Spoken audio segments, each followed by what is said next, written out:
Hello Sukumar గారు. నమస్తే అండి. ఈ తెలుగు రాష్ట్రాలు విడిపోయిన తర్వాత ఆంధ్రప్రదేశ్ అనే రాష్ట్రం పేపర్లో చూస్తున్నారా, అప్పుల పాలైపోయింది, అప్పుల భారం ఎక్కువైపోయింది, ఇవన్నీ కూడా చాలా విషయాలు స్ట్రైట్గా వచ్చేస్తున్నాను ఈ విషయం గురించి.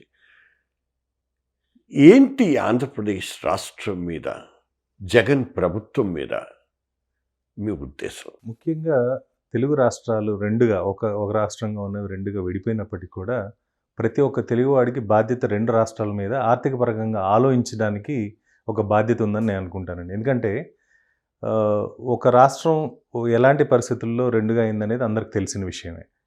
ఒక రాష్ట్రంతో పాటు ఇంకో రాష్ట్రం కూడా ఆర్థికంగా పుంజుకోవడం కానీ, లేకపోతే రెండు మిగిలిన రాష్ట్రాలతో పోటీ పడి ముందుకెళ్తాయనే ఉద్దేశంతో ఆ రోజు అందరూ ఒప్పుకున్నారు. పరిస్థితులు ఏవైనా కూడా రెండు స్టేట్స్ అనేవి సపరేట్ అయినాయి. కానీ ఈరోజు పరిస్థితి ఏంటంటే ఆంధ్రప్రదేశ్ అనేది సౌత్ ఇండియాలో జీడిపి విషయంలో కానీ, ఆర్థికంగా ముందుకు వెళ్ళే విషయంలో కానీ లాస్ట్ ప్లేస్లో ఉంది కంపారిటివ్లీ. మీరంటే ఏది తీసుకున్నా కూడా ఇండస్ట్రియల్ గ్రోత్ కానివ్వండి, అగ్రికల్చర్ సెక్టార్ గ్రోత్ కానివ్వండి, వీటిలన్నిటిలో అంటే ఇది కేవలం జగన్ ప్రభుత్వం వచ్చిన తర్వాత జరిగిందని నేను అనుకోను.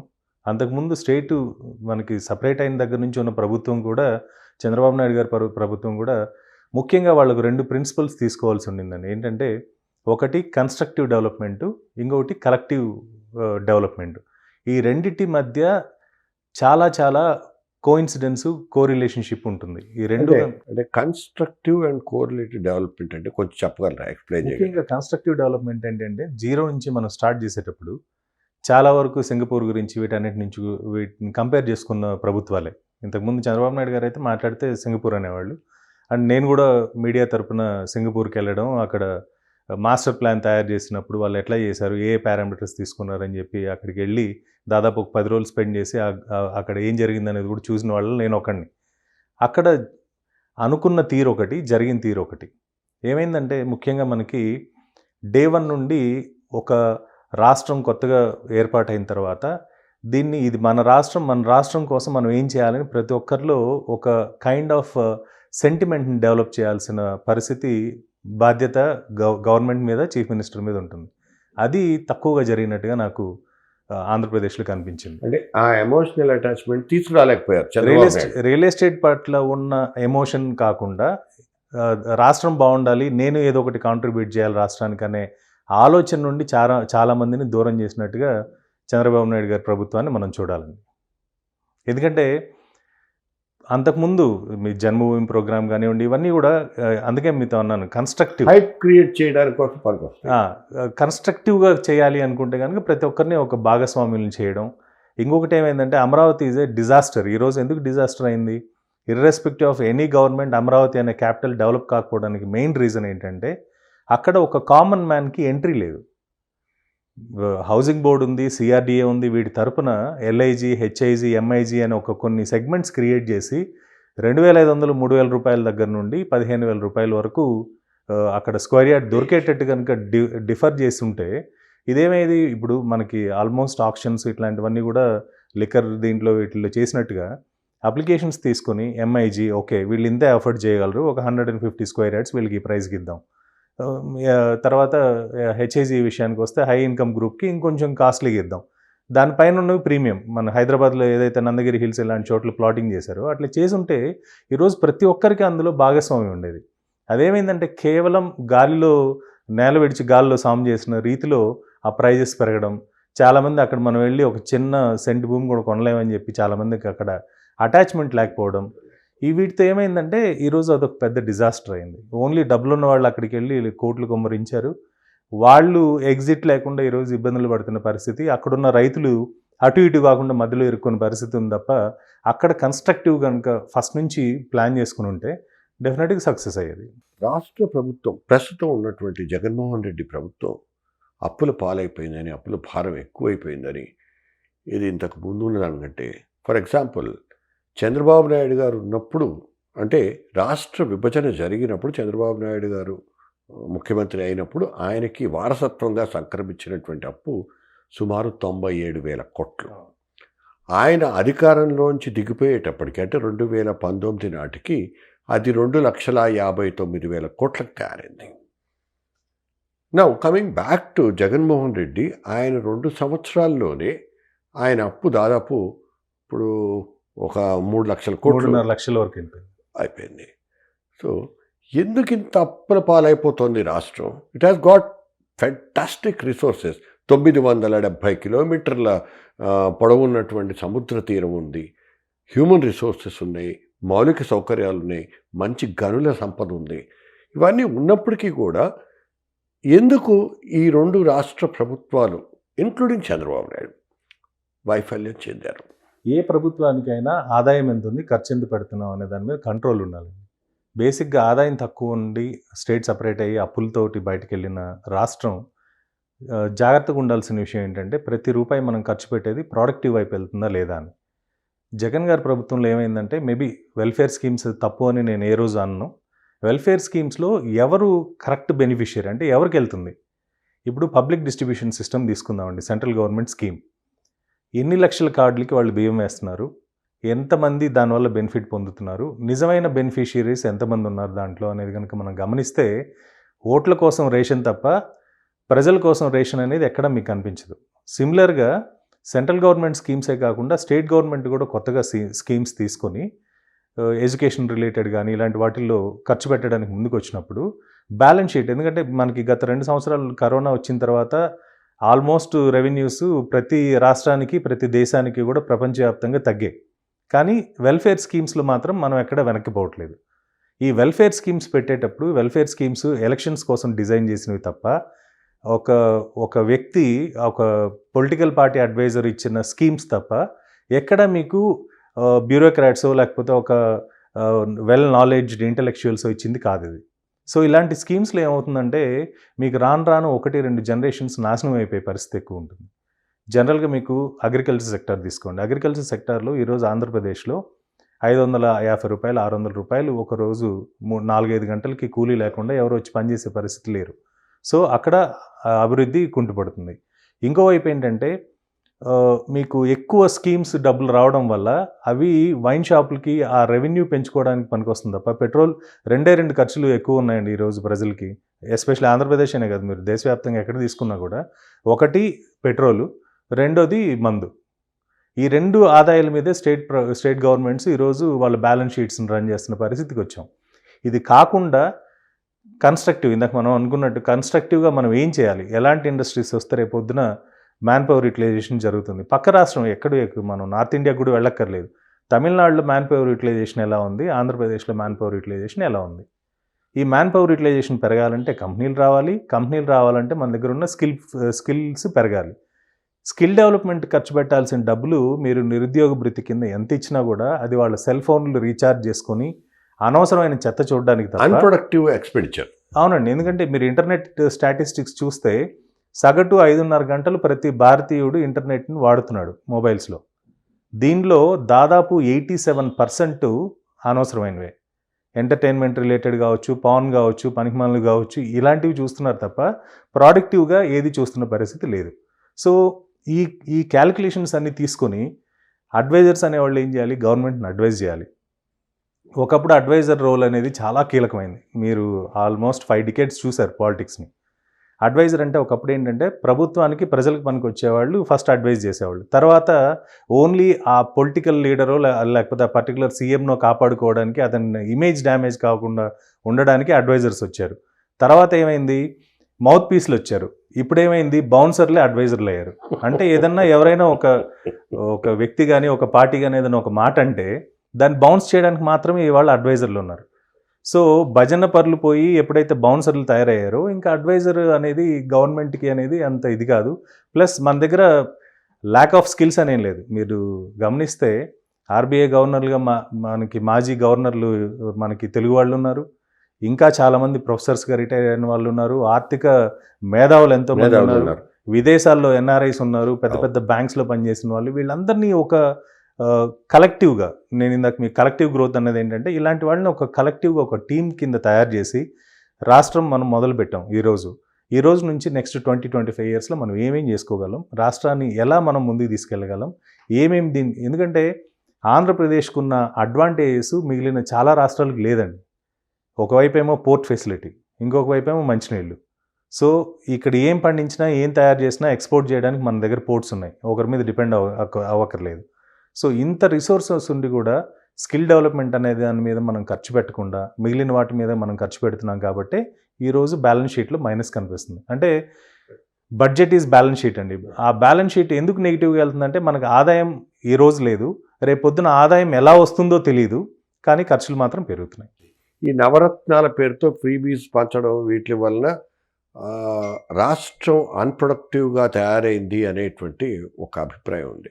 నేను దాంతో 100% ఏకీభవిస్తానండి. ఎందుకంటే ఏదైనా ఒక వెల్ఫేర్ స్కీమ్ మనం ఇచ్చినప్పుడు బెనిఫిషరీస్ని కనుక ప్రాపర్గా ఐడెంటిఫై చేయకపోతే మనకు జరిగే మంచి కన్నా చెడే ఎక్కువ ఉంటుంది.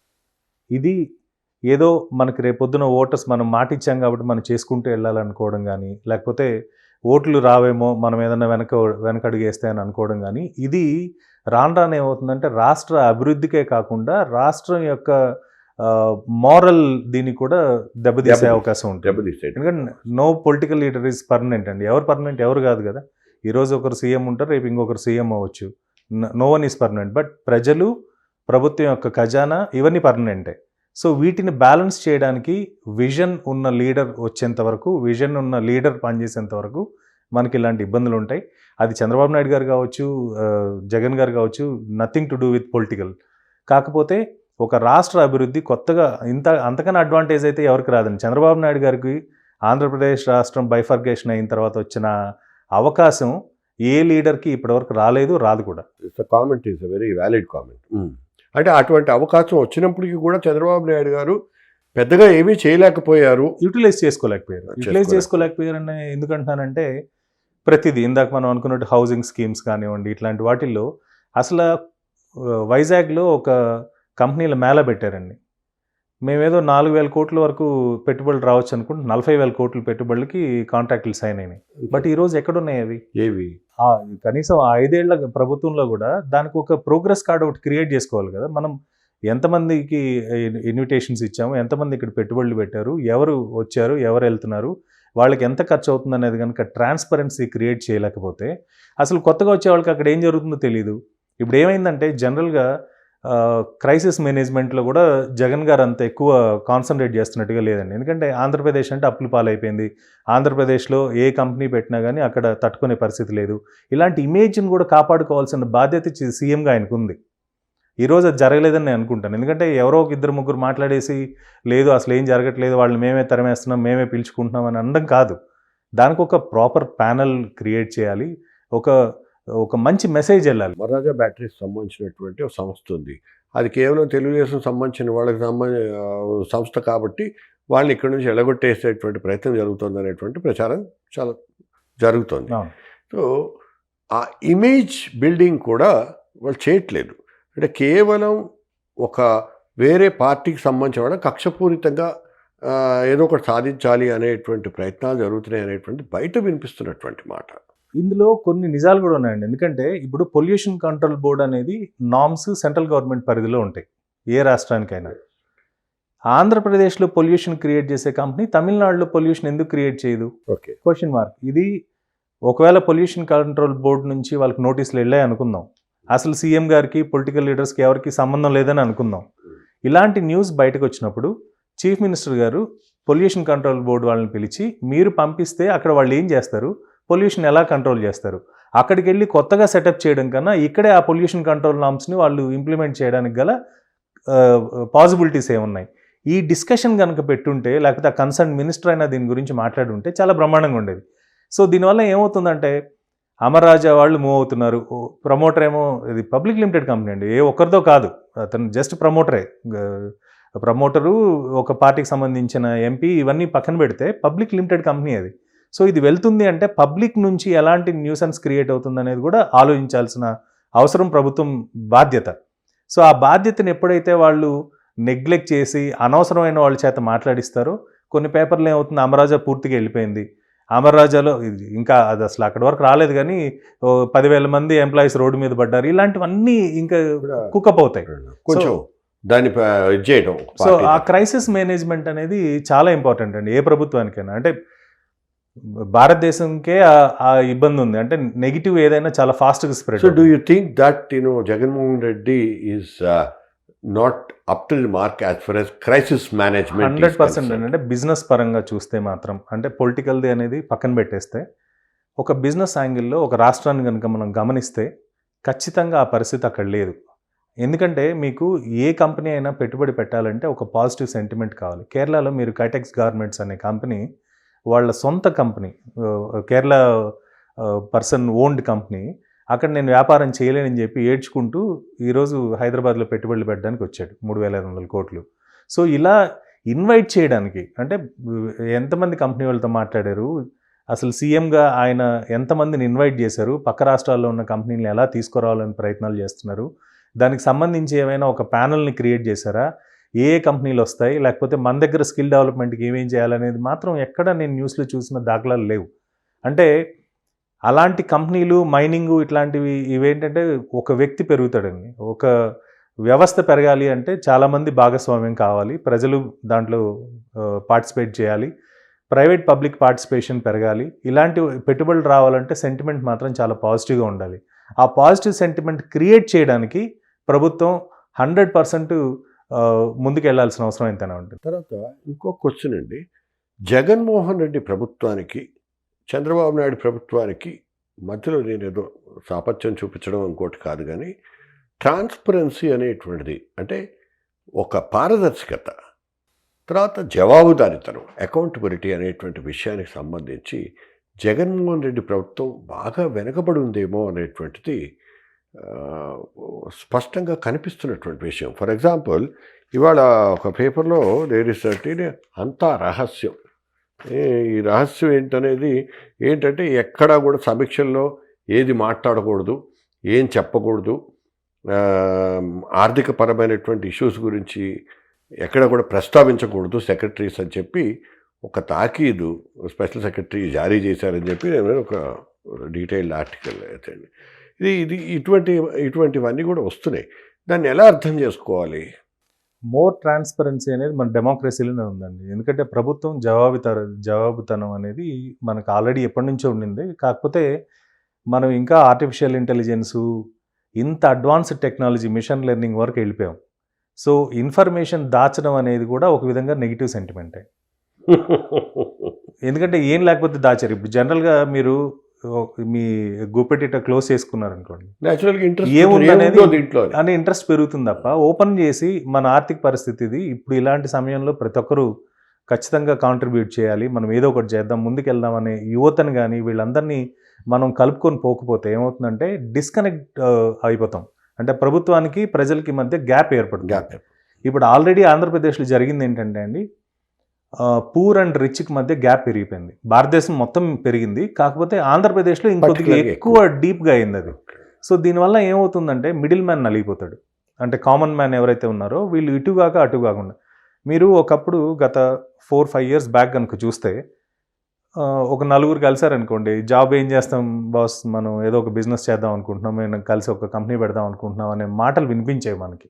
ఈరోజు పరిస్థితి ఏంటి, అమ్మో కంపెనీ వద్దు, ఏదో ఒక చిన్న జాబ్ అయినా పర్లేదు, మన జాబ్లో ఉంటే చాలనే పరిస్థితికి వచ్చాం. సో ఈ సెంటిమెంట్ డ్రివన్ అండి, India is totally sentiment driven economy. మనకి సేవింగ్స్ విషయంలో కానీ, ఇప్పుడు పోపుల డబ్బాలో డబ్బులు పెట్టుకున్న దాని గురించి మనం ఎన్నిసార్లు డిస్కస్ చేసినా అది మన ఎకానమీ, అది మనం ఆ సెంటిమెంట్ మీదనే డ్రైవ్ అవుతాం. సో ఆ సెంటిమెంట్ కనుక నెగిటివ్ అయితే మాత్రం కోలుకోవడానికి చాలా టైం పడుతుంది.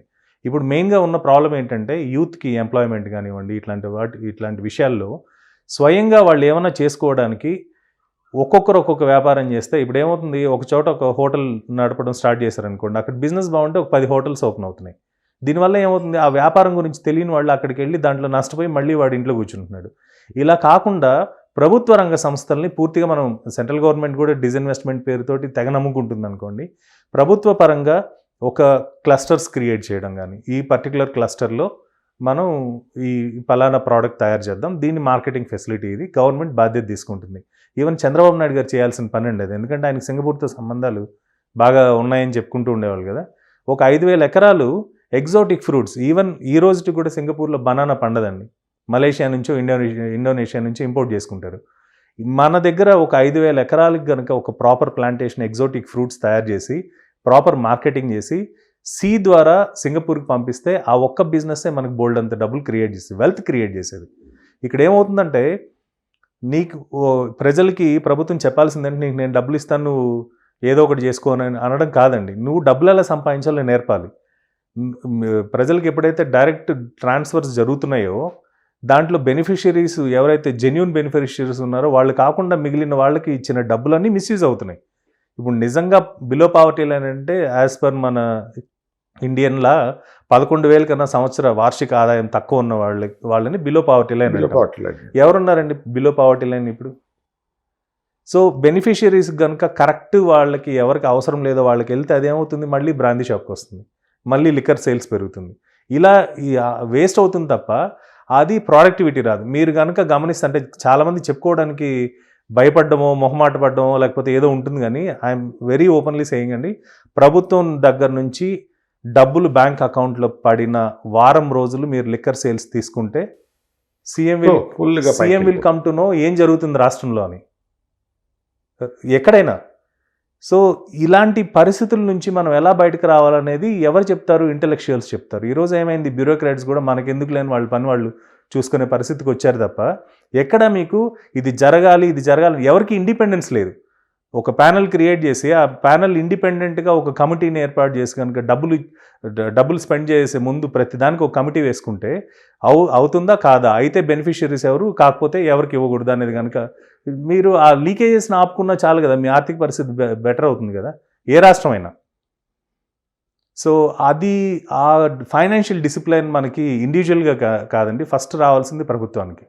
ప్రభుత్వం డిసిప్లైన్తో ఉంటే మనం కూడా డిసిప్లైన్గా ఉంటాం. ఈరోజు ఏమవుతుంది, ఆ గవర్నమెంట్ వచ్చే డబ్బులు వస్తున్నాయి కదా నేను ఒక రాయల్ ఎన్ఫీల్డ్ కొనుక్కుంటా, అదేదో వస్తుంది కదా నేను ఒక బిజినెస్ చేసుకుంటా, లేకపోతే అదేదో వస్తుంది కదా. ఈ మధ్య మరీ విచిత్రం ఏంటంటే ఎస్పెషలీ టైర్ 2, టైర్ 3 టౌన్స్లో క్రిప్టో కరెన్సీలో పెట్టుబడులు పెడుతున్నారు విత్ జీరో నాలెడ్జ్.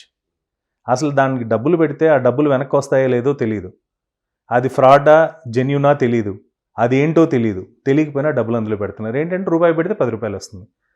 అగ్రిగోల్డ్ లాంటి విషయంలో చంద్రబాబు నాయుడు గారు ఇంకొక రాంగ్ స్టెప్ వేశారు, జగన్ గారు మళ్ళీ దాన్ని కంటిన్యూ చేస్తున్నారండి. అగ్రిగోల్డ్ బాధితులకి ప్రభుత్వం డబ్బులు ఇస్తుంది. ఎలా ఇస్తుంది, ఎందుకు ఇస్తుంది, ఎవరు డబ్బులు ఇస్తుంది? మీరు మోసపోయారు దాంట్లో పెట్టుబడి అసెట్స్ ఉంది, దాన్ని ఏమైనా చేసి మీరు వచ్చిన దాన్ని పంచడం తప్ప ప్రభుత్వం ఎందుకు ఆదుకోవాలి? సరే ఆదుకున్నారు, ఓకే, ఏదో ఒక తప్పు జరిగిపోయింది. అంతకుముందు చాలా జరిగాయి, గోల్డెన్ ఫారెస్ట్లని అవన్నీ ఇవన్నీ చాలా జరిగాయి. మొన్న 680 crores ఇలాంటి ఆర్థిక పరిస్థితిలో జగన్ గారి ప్రభుత్వం రిలీజ్ చేసింది అగ్రిగోల్డ్ బాధితులకి. దానిలో కేవలం 60 కోట్ల రూపాయలతో ఒక ప్రాపర్ కమిటీ, ఒక సిస్టమ్ని డెవలప్ చేసి ఫైనాన్షియల్ ఒక డాష్ బోర్డ్ ఒకటి, ఫ్రాడ్స్కి ఒక డాష్ బోర్డ్ క్రియేట్ చేసి ఒక కంట్రోల్ రూమ్ పెట్టి ఎక్కడైనా ఎవడైనా ఒక రూపాయి పెడితే 10 రూపాయలు వస్తుంది, 100 రూపాయలు అవుతుందని మోసం చేసే ఇన్ఫర్మేషన్ ఉందో దాన్ని మీరు ఫోన్ చేసి చెప్పండి. ఆర్థిక నేరాలు ఆంధ్రప్రదేశ్లో జరగడానికి లేదు అని ఒక 50-60 కోట్లు పెడితే కంట్రోల్ చేయలేరండి? ఎంతమంది నష్టపోతున్నారు? పాంజీ స్కీమ్స్ లేవా ఆంధ్రప్రదేశ్లో? చిట్టీల వ్యాపారాలు లేవా ఆంధ్రప్రదేశ్లో? అనఫిషియల్ డిపాజిట్స్ లేవా ఆంధ్రప్రదేశ్లో? వీటి మీద కదా ఫోకస్ ఉండాలి. Financial discipline. ఇప్పుడు రాష్ట్రం బ్యాంక్రప్ట్ అవుతుంది అని కొంతమంది అంటున్నారు, అప్పులు పుట్టే పరిస్థితి లేదని కొంతమంది అంటున్నారు, సెంట్రల్ గవర్నమెంట్ ప్రెషర్ అని కొంతమంది అంటున్నారు, ఏ విషయాలు బయటకు మాట్లాడుకోవద్దని సీఎం గారు అంటున్నారు, ఇవన్నీ ప్రిన్సిపల్ సెక్రటరీ అన్నారు. అసలు ఫైనాన్స్ మినిస్టర్ వచ్చి ఎప్పుడో ఒకసారి కానీ బడ్జెట్లో కానీ ఆయన కనిపించి ఏ స్టేట్మెంట్ ఇవ్వట్లేదు రాష్ట్ర ఆర్థిక పరిస్థితి మీద. సో ఏమవుతుందంటే ఇప్పుడు పేపర్లో రాసినవి కూడా ఆర్థిక పరిస్థితి బాగాలేదు, కుప్పగొలునున్న ఆంధ్రప్రదేశ్ ప్రభుత్వం ఇలాంటివన్నీ రాసినప్పుడు దాన్ని ఫైనాన్స్ మినిస్టర్ వచ్చి అది కాదు పరిస్థితి, ఇది ఇలా ఉంది, will come out of it, don't speculate news on AP finances అనే ఒక మాట చెప్తే కనుక ప్రజల్లో కానీ మిగిలిన వాళ్ళలో కాన్ఫిడెన్స్ క్రియేట్ అవుతుంది. భద్రత, ఆ కాన్ఫిడెన్స్ ఇంపార్టెంట్ కదండి. ఇప్పుడు కరోనా వచ్చిన తర్వాత మీరు ఇంట్లో ఉండండి, జాగ్రత్తగా ఉండండి, మీకు ఏం కాదు, మీరు ధైర్యంగా ఉండండి అని చెప్పినప్పుడు వచ్చిన భద్రత ఫైనాన్షియల్గా కూడా అంతే కదా, సేమ్. హెల్త్ అయినా వెల్త్ అయినా ఒకటే కదా. సో ఆ భరోసా ఇవ్వకుండా మనం వాళ్ళని భయపెట్టే ప్రయత్నం చేస్తే మాత్రం ఏమవుతుందంటే అక్కడ నుంచి జనాలు పారిపోయి తమిళనాడుకో, కర్ణాటకకో, హైదరాబాద్కో ఏదో, ఎందుకంటే ఇక్కడ ఆల్రెడీ ప్యారడైజ్ ఉంది, అందరూ కంఫర్టబుల్గా ఉన్నారు. అక్కడున్న ఇప్పుడు హైదరాబాద్ రియల్ ఎస్టేట్ భూమి కనుక మీరు తీసుకుంటే ఎగ్జాంపుల్ ఓపెన్గా మాట్లాడాలంటే హైదరాబాద్ రియల్ ఎస్టేట్ భూమి ఎందుకు వచ్చిందంటే ఇక్కడ డెవలప్మెంట్ అనేది ఒక ఎత్తు అయితే అక్కడ పరిస్థితులు బాగాలేదు, అక్కడ మనం ఏమైనా ఇన్వెస్ట్ చేస్తే డబ్బులు రావేమో అని చెప్పి అక్కడ నుంచి పెట్టుబడులన్నీ ఇక్కడికి వెనక్కి వస్తున్నాయి. అక్కడ ఇప్పుడు ఎగ్జిస్టింగ్ పొలిటీషియన్స్ ఇక్కడ మనం ఏమైనా సంపాదిస్తే ఇలాంటి పరిస్థితులు వీడు ఇంత సంపాదించాడు అంటారని చెప్పి వాళ్ళు డబ్బులు తీసుకొచ్చి ఇక్కడ పెడుతున్నారు. అపోజిషన్ లీడర్స్ ఇక్కడ ఉంటే మనం మన ఆస్తులు కాపాడుకోలేమని వాళ్ళు వచ్చి హైదరాబాద్లో పెట్టుబడులు పెడుతున్నారు. హైదరాబాద్ రియల్ ఎస్టేట్ పెరిగింది. సో ఒక సెంటిమెంట్, పాజిటివ్ సెంటిమెంట్ అనేది ఈరోజు ఆంధ్రప్రదేశ్కి చాలా చాలా అవసరం అండి. దాన్ని ఎలా బిల్డ్ చేస్తారు, ఏం చేస్తారు అనేది కనుక ఇమ్మీడియట్గా క్రైసిస్ మేనేజ్మెంట్ చేయకపోతే రాను పరిస్థితులు మరీ దారుణంగా తయారవుతాయి. ఇది ఏమవుతుందంటే ఒక జనరేషన్ కాదు, ఒక జనరేషన్ కనుక ఒక ఇబ్బంది పడింది అనుకోండి, దాని కంటిన్యూషన్ 2-3 జనరేషన్లు పడుతుంది మళ్ళీ కోలుకోవడానికి. సో ఇండస్ట్రియల్ డెవలప్మెంట్ కానీ, ఇండివిజువల్గా ఏదైనా వ్యాపారాలు చేయడానికి కానీ, లేదు ఒక క్లస్టర్ క్రియేట్ చేసి ఒకవైపు టెక్స్టైల్, ఇప్పుడు టెక్స్టైల్ బ్రహ్మాండంగా ఉందండి. దాదాపు 15-20 సంవత్సరాల నుంచి కుంటుపడుతున్న textile sector thanks to corona ఈరోజు పెరుగుతోంది. Picking up. So textile industry కూడా ఒక మేజర్ కాంట్రిబ్యూటరే మనకి తెలంగాణ అండ్ ఆంధ్రప్రదేశ్ స్టేట్స్లో. సో ఇలాంటి వాటికి సంబంధించి ప్రాపర్గా గవర్నమెంట్ కనుక ముందుకొచ్చి ఒక ఎంప్లాయ్మెంట్ క్రియేట్ చేయగలిగితే ప్రొడక్టివిటీ ఆటోమేటిక్గా పెరుగుతుంది.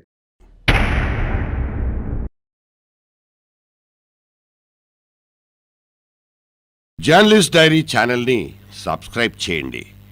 ఎప్పటికప్పుడు జర్నలిస్ట్ డైరీ అప్డేట్స్ నోటిఫికేషన్స్ కోసం బెల్ ఐకాన్ మీద క్లిక్ చేయండి.